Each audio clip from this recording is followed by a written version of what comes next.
Good afternoon, everybody. Joe Malo here. Want to just do a real quick training on a topic that I covered in the last video, and that is organizing how you want and what automations you want to create and what workflows you want to create, and really just organizing them.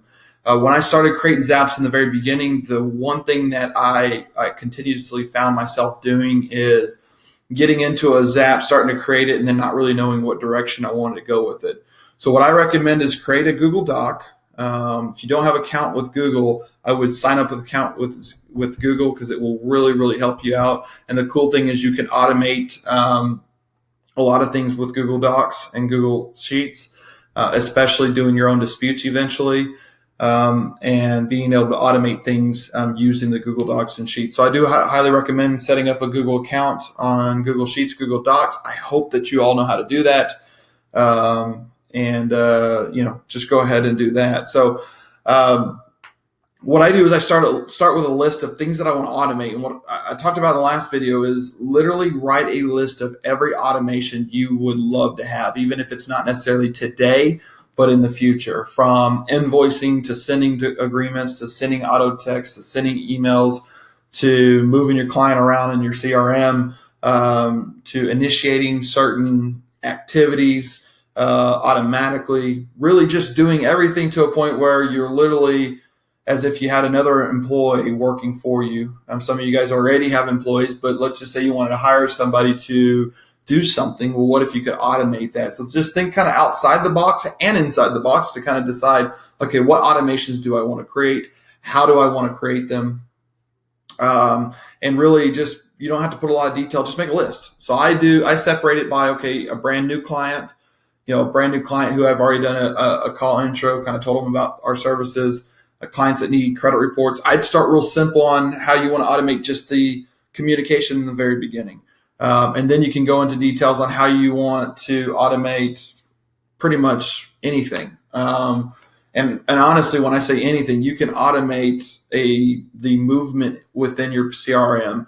And so there's a lot of things that you can automate, but I think if you make a list, it'll allow you to see what things you would love to automate, but also maybe the list you can send to me and let me look at it, and I can say, yeah, you can automate all those.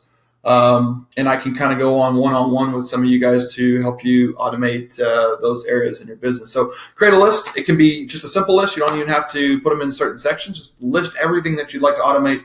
I think it'll start to get your mind thinking. And then as you start to dig into Zapier, you'll start to, when you start creating Zaps, and they become easier because you learn how to do it, you'll start to go back to your list and say, oh man, I can easily create this. Or a lot of your Zaps that you'll create are very similar to the same. So you can actually copy a Zap, make some changes within it to make it easier from having to go and rebuild that Zap. So highly recommend make a list, things you would love to automate. Okay. The second thing that I would do is there's an application through Google as well. It's called Google Drawing. So if you just Google Drawing, it's an app that looks like this. And what I'd like you to do as a step number 2 is take a couple of those. So what I would do is I'd rate all these 1 to 10, being 1 being the most important thing you want to do now and automate, and 10 being, okay, I want to get this automated, but no, it's going to probably be, it's going to take some additional work. Maybe some of the things I don't know how to do, and something in the future I would love to add. And so put a 10, so rate them 1 to 10. Then what I do is take the number ones and, if you have 5 number ones, find the one that's most important out of the 5 and say, okay, we're going to go ahead and create a Zap on one of the number ones. And you don't have to, don't make it confusing. It doesn't matter what you automate. I personally think you should automate the beginning stages of your pipelines. So, introing clients, when you get a lead, how do you want to route it? Where you want it to go? A lot of the lead forms, if you have a website lead form, it already has that direct connect for a lot of them, but some of them you have to use Zapier to be able to connect it to your CRM or to your portal or whatever you use to store your clients. And so you can use Zapier to link those together. So Once you decide what you want to do, then what I would do is do a drawing, do a very simple drawing. Now, this looks complicated. It's actually very simple. I kind of went ahead and drafted one up. So basically, when a new client comes to me, I can even make it even more direct. A new client from Facebook, what do I want it to do? Okay, so when a new client comes in from Facebook, this is one of the things I want to automate. Okay, I want to create a contact in my CRM called Pipedrive. Okay, then I want to create a lead in Credit Repair Cloud. So if you're using the Credit Repair Cloud software and you want to push the client's information in there directly, I personally have said in the beginning, in some of my beginning videos, I would use a CRM. One of my videos that I'm going to create is about using Google Sheets as a CRM. So if you don't want to spend the money on the software, especially if you're in your beginning stages, you can actually automate a lot of your business through a Google Sheet. And I can teach you how to do that as well. And then after I create a lead in CRC with the information that I have, I want to send the client a welcome email, and then I want to send the client a welcome text. Okay. I showed how to build this app a few days ago in one of my last videos, but I would be happy to kind of show you guys how to create a simple Zap on how to do these things. But the biggest thing I want you to get out of this video is organization, okay? So what I even did was go and open a brand new Zapier account so I can get familiar with what their trial looks like. I know it's a 14-day trial. I know you get unlimited amounts of Zaps, but you only get so many tasks. And so for those that don't remember what a task is, it's just an action. So if you have one Zap that has numerous actions in it, those are tasks. So if you have one Zap that has 5 actions, those are 5 tasks that you're using. So you can only use up to 1,000. Okay. But then the reason I set up a new Zapier account is I want to start to organize it with you guys. So you guys can I can show you guys how to organize. And so what you could do is take some of these topics that you put in here and go ahead and create the Zap folders, like, new clients, new clients.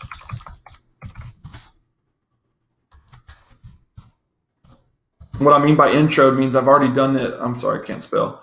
I've already done the introduction call. We call it intro call here at my company.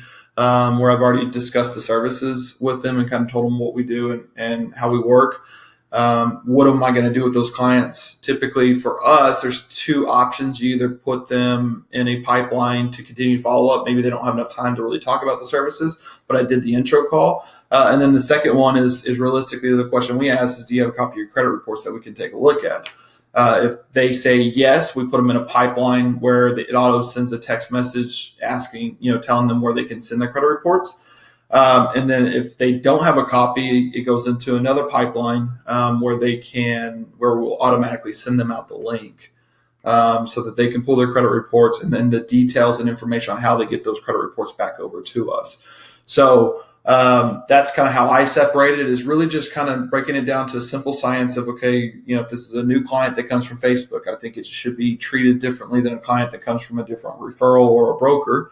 And so you really just want to lay out your business before you start making the Zaps, because if you just start to throw Zaps together, you're going to realize that there's a lot more work that you need to do to organize it, or you're going to start to get all over the place. So this video is just about organizing your folders, organizing how you want your layout to be. It doesn't have to be perfect. You may not even know if you can do certain things, especially when you start to lay out these diagrams.